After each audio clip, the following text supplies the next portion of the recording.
been leading us through this whole program.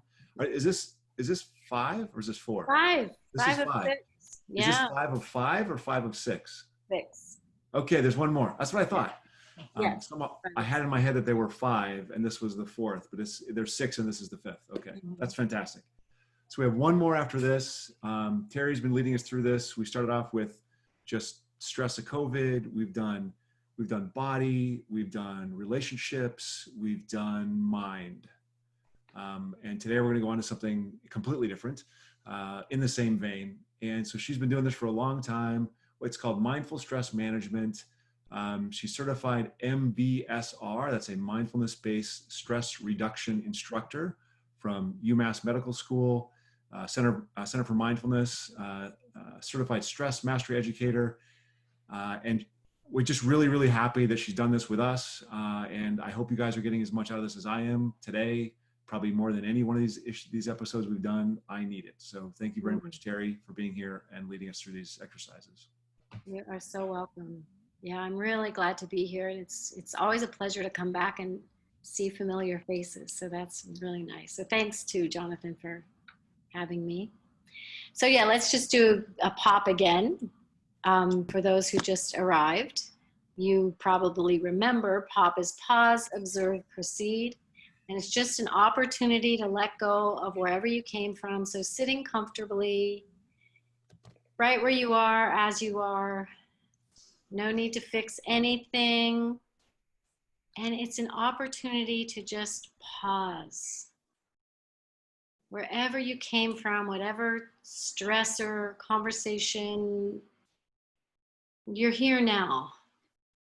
So landing in your body, on the seat you're sitting on,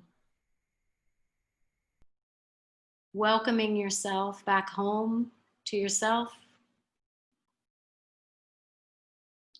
And in the pause portion, we just bring our awareness to the body here as it is and to our breath. So noticing about 3 cycles of breath, not needing to change it, just noticing there's an in-breath followed by an out-breath. A few cycles.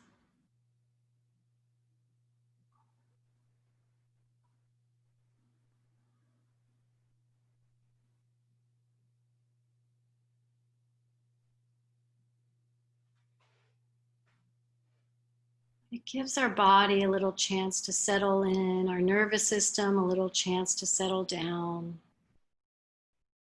when we just stop, pause.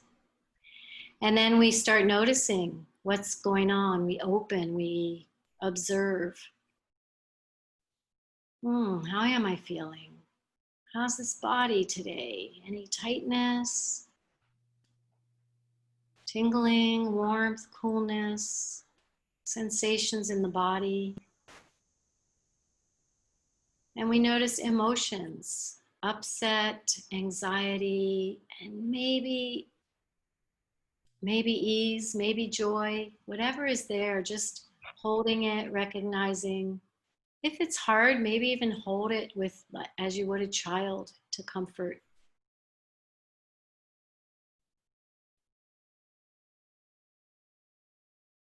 So recognizing, opening, and then noticing in our mind thoughts that are moving in and out of our awareness.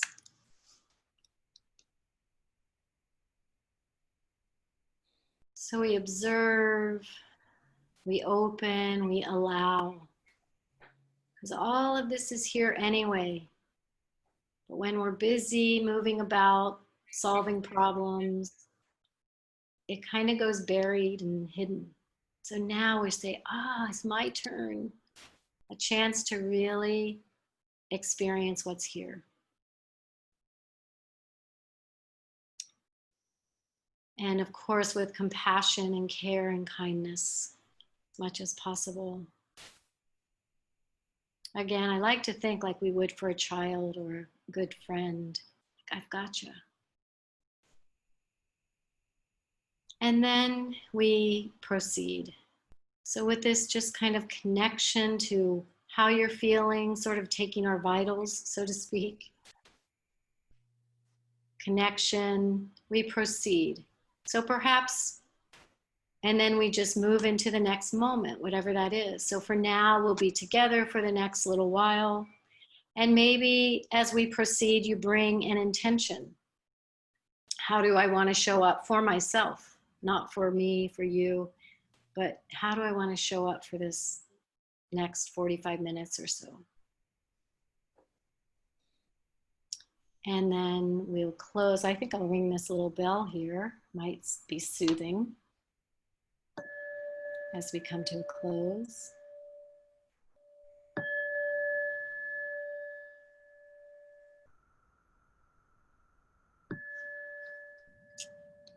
Okay. All right. So, do you feel a shift at all from where you came from to now? Sometimes, you know, the shift can feel like, no, I just really notice I'm tired. I really notice I'm anxious. And that's okay, because then we hope with the proceed that you'll tend to what needs to be cared for and tended to. So, as Jonathan said, this is week 5 of 6. And this week is a little different, but still around stress management. But the focus this week is, last week we talked a lot about thoughts, changing your thoughts, changing your brain. This week we're going to talk and do some practices around supporting attitudes of mindfulness. So there's these practices that we can do that support mindfulness, and stress management, and there's also attitudes we can bring to it. So we're going to talk about that, and I think I'll share my screen here for a moment. Okay, can you see my screen, supporting attitudes of mindfulness? Yeah. So we'll look at this, understanding the 9 attitudes that support mindfulness practice that Jon Kabat-Zinn has identified. And he always says there could be many, many more. In fact, he started with 7 and then added 2 more. We'll do a practice, a little awareness of breath. We're going to do some, I feel like we really need some tension release. So we're going to do some self-massage and things that you can just do while you're waiting for a meeting to start or anytime by yourself. We're going to do a 9 dots activity to help us see something around our own attitudes about ourselves, and then applying it to your daily life to create the conditions for health and well-being. So let's do this part first, this easing tension. And let me ask you, when I show my screen, can you see each other? Yeah? Okay, good. So I'll just read this, but then I think I will, yeah, okay, if you can see each other, we're good. All right, so we're just gonna run through a few practices that I just wanna give you because people love these, and it turns out I love them too. So ways to ease tension, and we'll just dive into this. So self-massage, you know, we can't go get a massage very easily anymore. So I just want to teach you this. So I want to invite you to do it with me. You take one hand and you take it to your opposite shoulder. And so shoulders off, and you start rubbing it, squeezing, moving it about. Maybe you feel your fingertips on your opposite, on the shoulder blade, well above the shoulder blade. But this is where we hold a lot of tension. So you kind of just massage around that shoulder.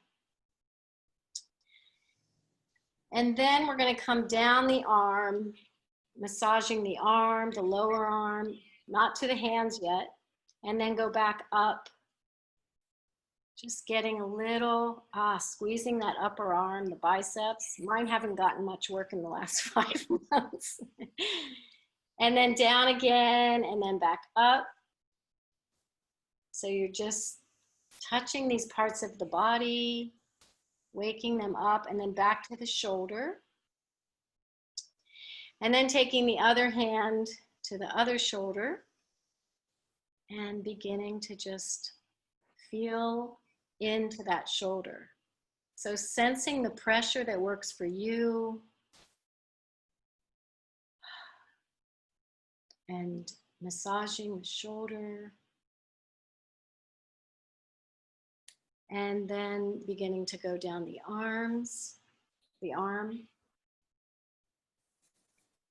One time down, one time up, and then again.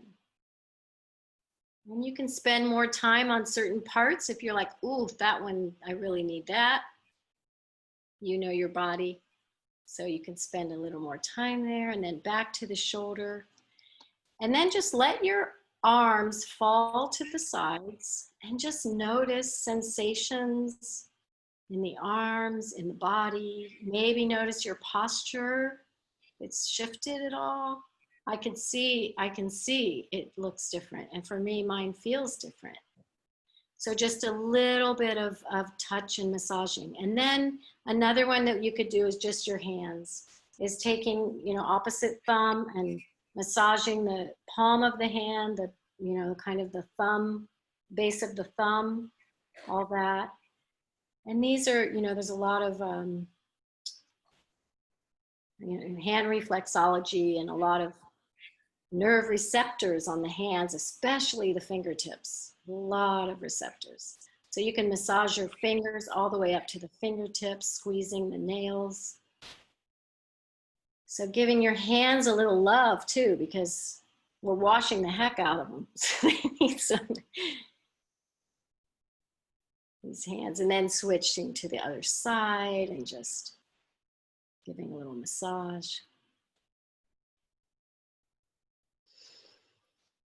So this is really self-care, right? Self-care, self-love. And I have been thinking of these practices of mindfulness as coming home. We're kind of forced to stay home, right? Pretty much with the virus. And it's kind of, maybe driving some people crazy at times, but it's also, we're literally coming home. And when we do this practice, we're really coming home into the body, into ourselves and self-care. Okay, then you could do a little shake, shake. Be careful, don't hit your hands on anything. Okay. So there's a little self-massage that just this could be a whole class, right? Just things you could do while you're sitting down. And I have done classes like that. So if you want it, I can do that. So another thing that we can do, we're staring at our screens. Many of us have always, but now especially because all of our meetings and things are on Zoom. So our eyes are getting really, really tensed and stressed. So a couple things. One is we can do a cupping of our eyes. But first, I want you to rub your hands together. And we create a little bit of heat and energy in the palms of our hands. And we're going to cup the eyeballs, the eyes. We're going to put the base of our hand at the bottom of the bone below our eye, and then a hand over it. And you can rest your elbows on the table and just let yourself rest with your eyes cupped, with the palms of your hands, closing your eyes and just letting the eyes relax. They're closed, it's dark. And maybe noticing the breath as the eyes are just held and cupped.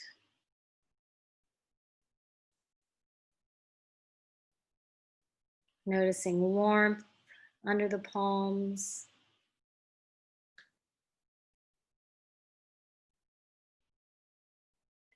Okay, so then we keep our eyes cupped and we open our eyes. So a little light starts coming in. And then we slowly start moving our hands away, letting a little more light in, a little more light. And then when you're ready, just taking the hands away. And that just really, Dr. Bates, I think is his name, who does a lot of eye exercises. So that's one of them. Another one is we're looking at very short distances too, right? Looking at our screen. So we really need to look away. So they say, about 20 feet into the distance to look at something like a point of a tree or a picture in your house, but something at least like 20 feet away, and just let your eyes rest on that point. And you can connect that, you know, it might be something beautiful. It might just be, I'm looking at the frame of a mirror, just to let my eyes go far away, my vision. And then you can connect that with your breath and notice, you know, 2 consecutive cycles of breath.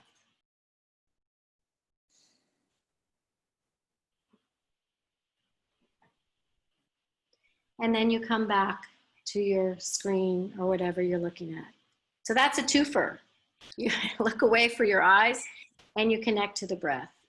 So these are just a few little things to help ease this tension that we're going through and this new way of working that we're in. So it's one thing to know it, but again, reminding yourself, put it in your calendar. It takes 10 seconds to do these things.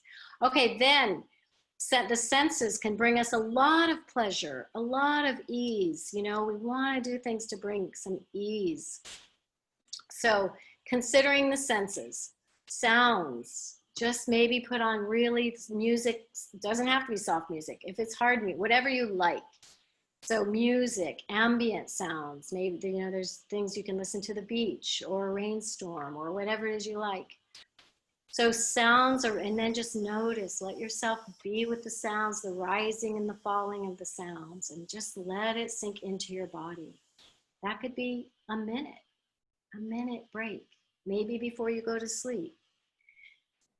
You know, we talked about priming the body for sleep. So these can all be things priming the body for sleep. Okay, touch. So maybe soft fabrics, massage again. Hugs, you can also do self-hugs, which activates oxytocin in the brain. Really, really important right now because there's not a lot of hugging going on, especially if you live alone. So that's a really wonderful thing to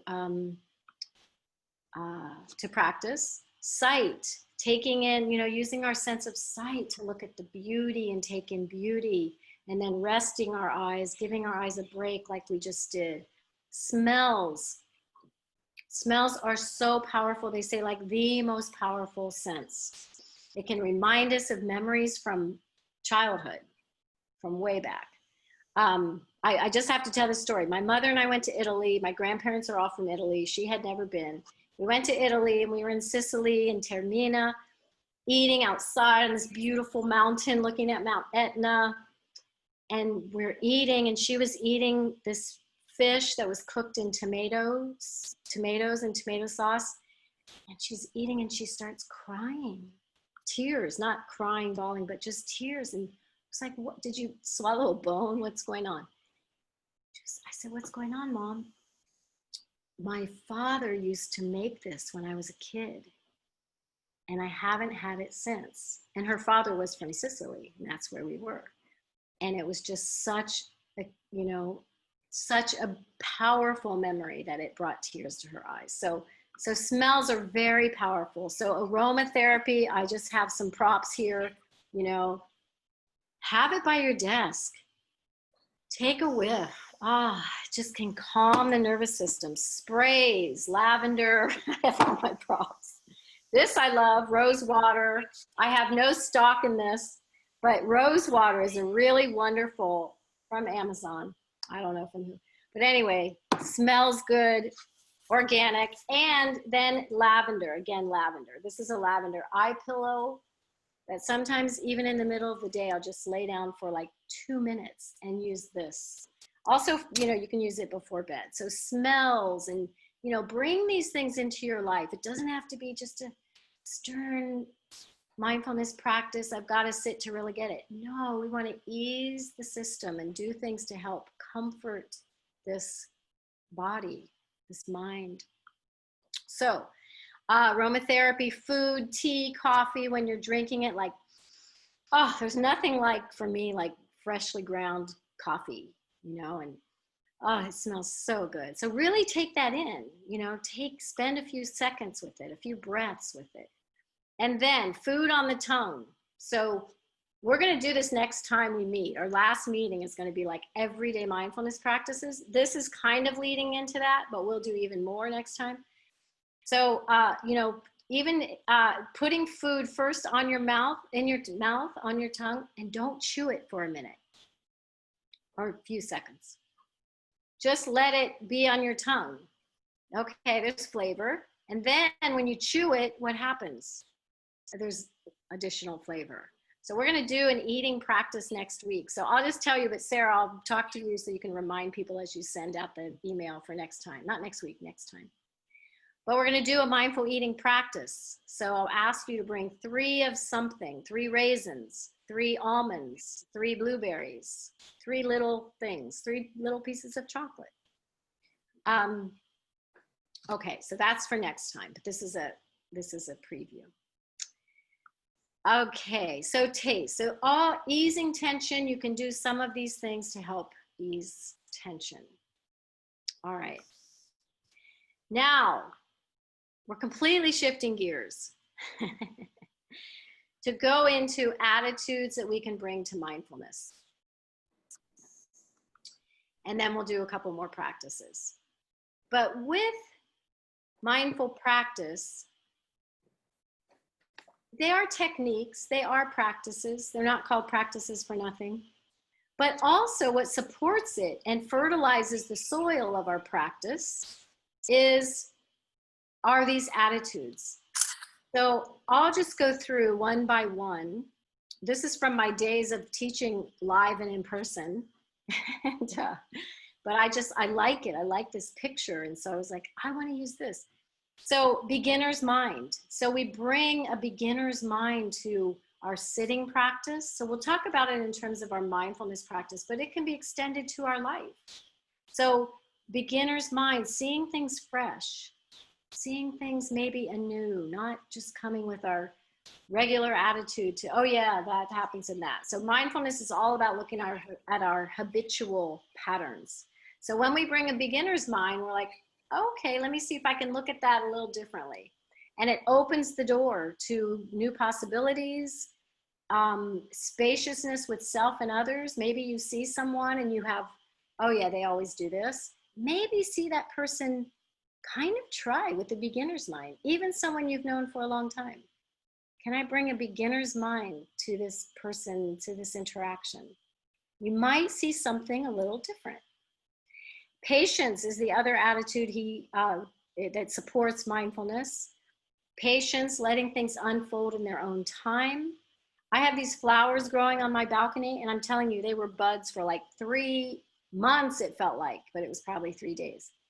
But I really wanted them to blossom. And I'd go look, and they're like, nope, still buds. And then I'd go look, and then look up at me, and they're like, no, we're still buds. So patience, letting things unfold as they're ready to unfold. That flower, they're beautiful now. They blossomed, but in their own time. And the same for us. We, in our own time, will blossom as we need. Things unfold in their own time. And non-striving, and this can be a challenging one, but non-striving, we're always trying to get something and get somewhere, and I need that and I need that. With mindfulness, can we just be with whatever's here? So we're not striving to get better. We're not striving to fix something, to feel calm, to feel blissful. This is not, it's like just being with what is. So we look at the attitude of non-striving when we're practicing mindfulness. Non-judging, aware of our likes and dislikes. Something might come up and like, oh, I really hate this feeling. Oh, I hate this part of myself. I hate that I'm impatient. Yes, I am. And just noticing the judging, awareness of the judging. So it doesn't mean those judging is not going to come up. It's going to be, can I not judge the judging? It's just what's unfolding. Okay, acceptance and acknowledgement, willingness to see things again as they are. So these aren't all separate. There's a real link between them. And when you're practicing one, there's probably more involved of practicing the others. So this is a lot to take in, but I just want to introduce you to the concepts. And you can think about one that you might try on as we do our next mindfulness practice. Okay, letting go, noticing aversion. I don't like that, and grasping, whatever it is, I'm grasping the things I love and want to hold on to forever. Well, they're going to change. So the letting go is like the letting go of knowing it's going to rise and fall, things come and go, we can't hold on. So letting go. Impermanence, it has a lot to do with impermanence, that things will not stay the same. As, gosh, we can see that right now more than ever in terms of things not staying the same with everything that's going on in the world and in our neighborhoods, in our California. Trusting ourselves, trusting our body, trusting that our body is supporting life, supporting our life. And the confidence that we will make, I know what I need to do. I'll make the right choice at the time. It might not be the perfect choice, but trusting in ourselves. And then later he added these two, gratitude and generosity, in his list of 7, Jon Kabat-Zinn's list of 7. And gratitude, awareness of the abundance of life. And we kind of did, looked at this a little bit when we did the savoring a pleasant experience last time, if you remember that. Awareness of the abundance, the amazing abundance. And even, this can tie into the senses a lot. Like all these things we can see, we can hear, if we're lucky, of course, things change. But no, gratitude for whatever we have, the abundances, even if small. And then generosity, giving to others, sharing with others. So all of these things together help create and support and fertilize the soil with which we can grow mindful awareness. So I know that's a lot. There is a link in the on your page that has Jon, I think it's about a 20-minute video that you can watch, and he talks about each one of these in just a few minutes each. So he'll flesh them out a little bit more. Before we quit here, can you put that in the chat? Find it maybe? Because yeah, it's really, really good to listen to. So, okay, so those are the attitudes. Some of them, sometimes I like to think of these two as the opposites. Like, what is it like to not have a beginner's mind? What's it like to be impatient? We know what that feels like. So sometimes playing with the opposite. What is it to strive for something? And, can help sort of flesh out these concepts a little bit. All right, so do you have any questions about these or? No? Okay. All right.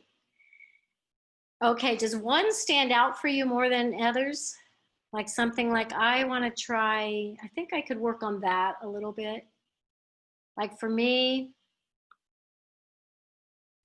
patience. I think it's my life's work. But for me, it's patience. I think for me, it's acceptance. Acceptance. Yep. Mm-hmm. Anybody else? One that kind of arises, speaks to you more than others, that you could try on? Non-striving. Non-striving. Yeah. Yeah, I see a hand raised there. You can come off mute. Non-judging. Sorry, non-judging. Okay. Thank you. Even if you haven't said, consider one perhaps, or not, because we're going to go on and do a little practice, a little mindful breathing practice. And, whoops, with this, I just want to invite you to consider one of those, to hold one of those attitudes as you practice, and just see what happens. So this is going to be just bringing awareness to the breath and but bringing with it that attitude. So noticing as we're practicing, if maybe something like, when is this going to be over? Maybe inviting patience, or I'm not doing this right. Maybe inviting trust, or maybe I hate this, or I hate part of how I'm feeling. Maybe acknowledging or letting be. So just trying it on. So we'll begin this practice. I want to invite you just again to sit in a comfortable yet alert, awake position as we move into a mindful breathing practice for a few minutes.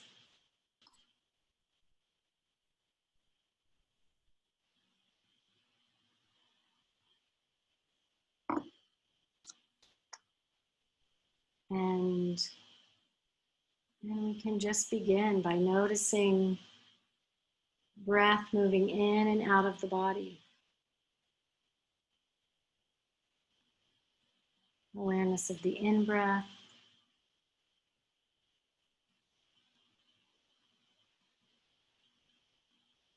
Awareness of the out-breath.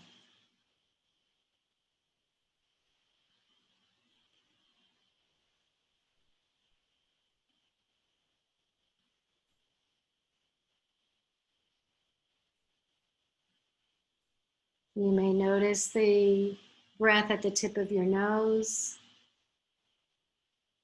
You may notice the body moving at the chest or the belly as you breathe. And if it helps you to bring your focus to your breath by letting your awareness rest on a part of the body where you feel the movement, then please allow yourself to do that. Rest your awareness on that part of the body. Whether the nose, tip of the nose, the chest, the belly, wherever. It can sometimes help anchor your attention to the breath. So just noticing breath in, breath out.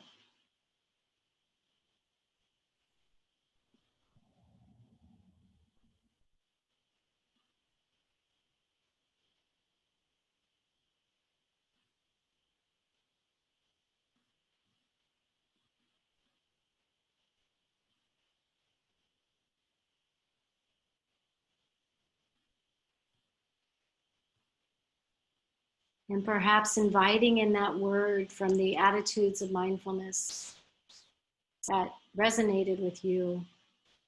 And even just recalling the word now and the feeling and just seeing what happens. What you notice. Inviting that into your experience.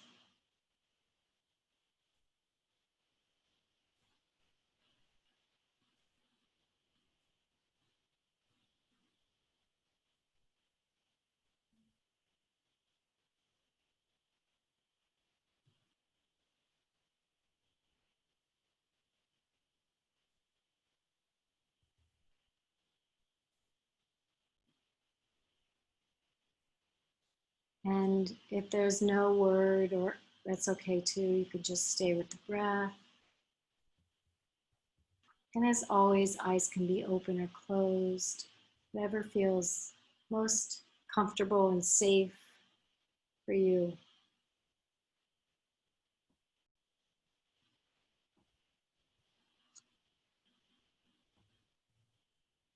And noticing when the mind wanders and it's not on the breath anymore and you're ruminating about something or other, just knowing that's completely okay and natural. And the practice of mindfulness, we notice, and then that's a mindful moment, knowing where the mind is, and then saying, oh, let's bring our attention to the breath. So it's this cultivating a practice of focus, guiding our attention where we are choosing. And at this moment, the invitation is the breath.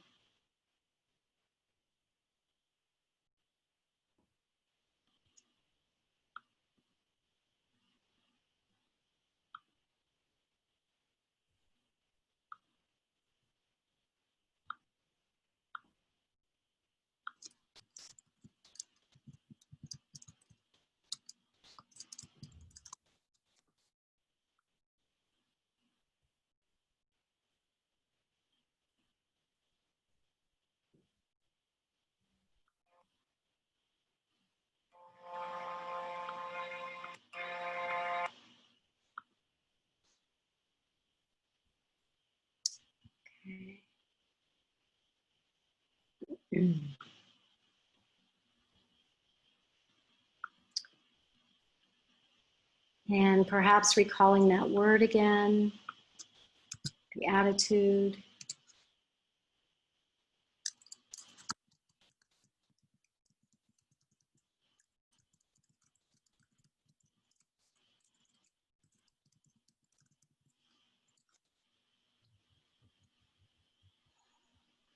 And we'll come to a close in a few moments.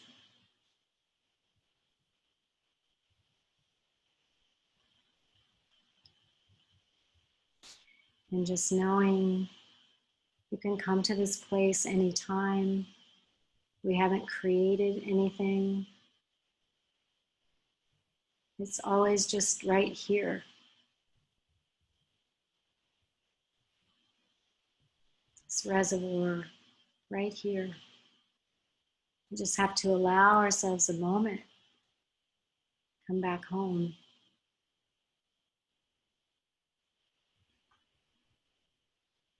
And then we carry on. And so you'll hear the bell, 3 bells, as we close.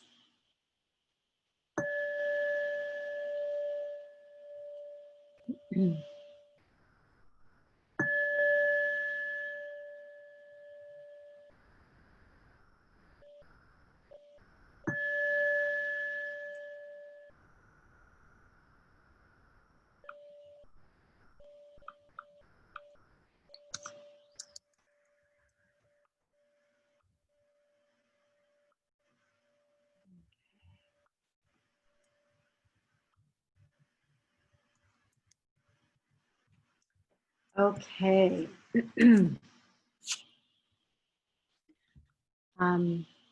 Wonderful. Any or not wonderful? I don't know. I don't want to make any assumptions. So is any questions or any comments in terms of recalling that word or that attitude for yourself? Did you notice anything?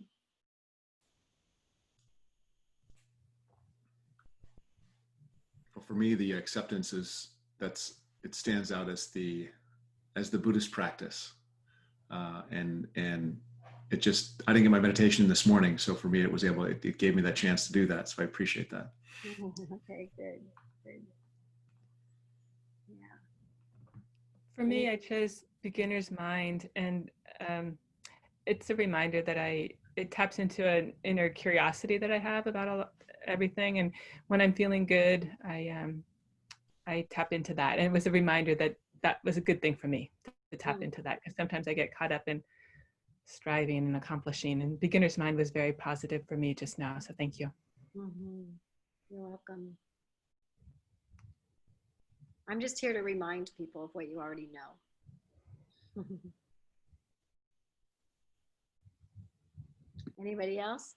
I guess for me, I was trying to figure out like which word fitted what I was feeling, because sometimes when I get overstressed out, I get very, very hyper focused on something, and then I start feeling incredibly cynical about it. So I guess like I just started thinking about acknowledgement and just how I'm feeling, because usually I push aside what I'm feeling for the benefit of others, and so just acknowledging that means I can acknowledge myself and what I am feeling in that moment, so that way I can actually just deal with it instead of let it fester. Great, thank you for sharing that. Okay, so I want to do this one other little practice that's kind of fun. And this is to try something new. We're going to solve a puzzle. So let me go back to sharing my screen. And if you have a piece of paper, that's great. There's 9 dots. Nothing so weird about that. Okay. Then here's the challenge, the puzzle, is to connect all of the dots without taking your pen or pencil off the paper. And you can only draw 4 lines. 4 lines to connect the dots so that they're all touched. Not one is left out. And you cannot take your pen off the paper. So do the practice. Watch what comes up as you try. and then we'll solve it.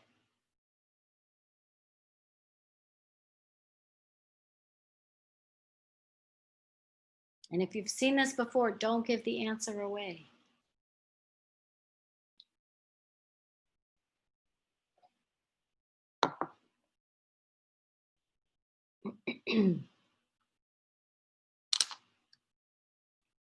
You have about 40 more seconds.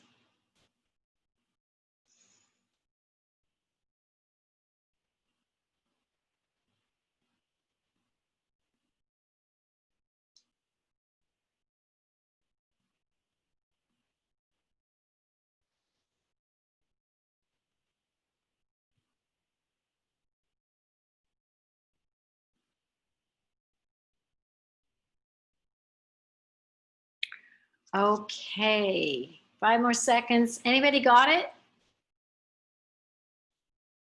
So maybe, Jonathan, yeah? Okay, all right. Just notice what's arising in trying to solve this. What are you telling yourself? What's your process? And notice what arises when you hear that somebody got it, right? And you didn't, or you're still struggling, or maybe you just gave up. Maybe it doesn't matter.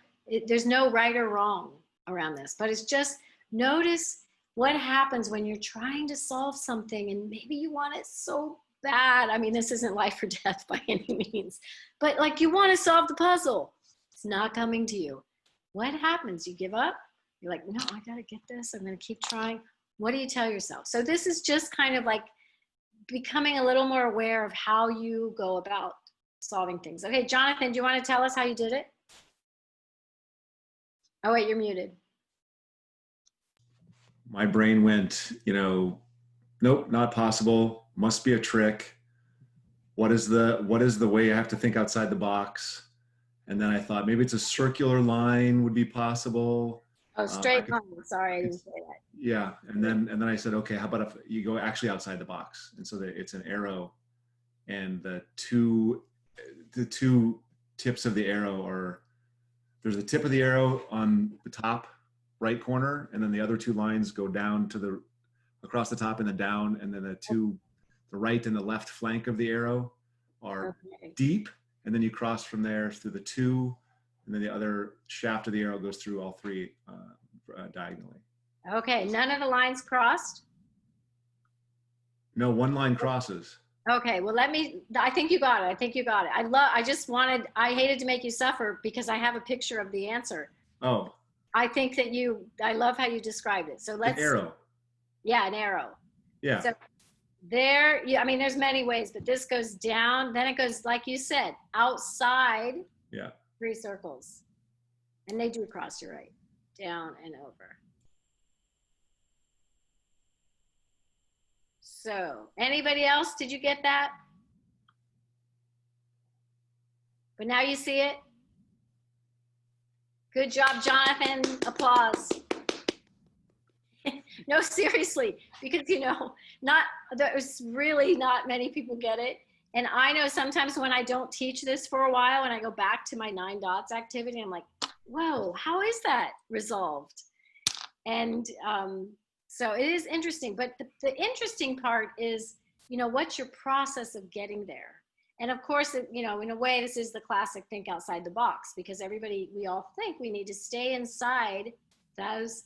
It's not even a square, they're 9 dots, but we see a square and we stay in that, and that becomes our framework and we feel locked in.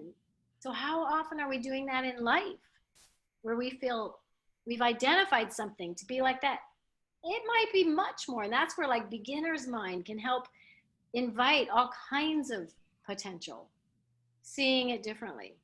That's more of a cynical mind, not a beginner's mind. That was more of this is a trick. Oh. That too can be helpful. And I'm going to solve this trick, right? I'm going to get to the bottom of this. So that's a little, thing on perception and what we see and how we identify things. And then I'll just show you this picture. What do you see when you look at this? It's not a psychology test, but Just again, our perceptions. What do you guys see? I see the woman. There's something else here. I can't remember what it is. What woman? The face looking away. Young lady, old lady. The feather. Yeah. Yeah, so that's kind of the youngish lady, but there's another woman. Exactly, Sarah. You see it. So does everybody see two women? I just see the Okay, one. there are two women. There's a younger woman and an older woman. And so, yeah, turn your head, stand on your head now. And then, so the younger woman is who, Jonathan, you pointed out first. Here's her eye looking that way and a little feather. The older woman, here's her nose and her mouth and her chin. I hope you can see my cursor. Yep. Yeah. Can you see the older woman now? Yep. She's looking down. Yep. She's looking down. And this young woman, yeah, it's really interesting. She's looking out. Okay. Everybody see that? Yeah. Okay. So just another, you know, kind of like how we see things. And we can be certain. It's like, no, there's only one way. No, there's only. Here's another example of we get fixed ideas and how I'm seeing it is the right way. We especially need to stretch right now, right? Because, boy, opinions are all over the place, politics. Oh, so how do we try to see things from others' perspectives? Here's just one more example. So this is a ukiyo print, Japanese print. These blind monks are all touching an elephant, a different part of an elephant. One has the tail, and they're like, oh, it's very, oh, an elephant? What's an elephant? Oh, it's very flexible, a little hairy.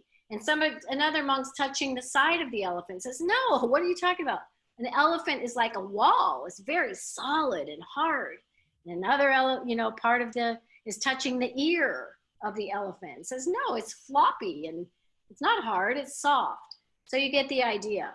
And guess what? They end up like fighting, getting into a war because they're so fixed on their perception that this is what an elephant is. I touched the elephant. I know what an elephant is. But what part did they touch? That's what created their perception and definition. So I'm trying to use this a lot now with politics because I have a hard time seeing people's perspectives that's different from mine right now. So, really trying to say, well, what part of the elephant are they touching here? What's their perception? Okay, so just a little bit around that. Now, as we come to a close, like we do, we've had this time together. That makes me think of that song, some kids show. I'm so glad we had this time together. Do you guys know that? Just to have a laugh and sing a song. Da-da-da-da. Which show was that? Carol Burnett. Oh, that was Carol Burnett. Thank you. You win. And then the earlobe tug at the end. Oh, that's right. For her mother, I think, right? She did that.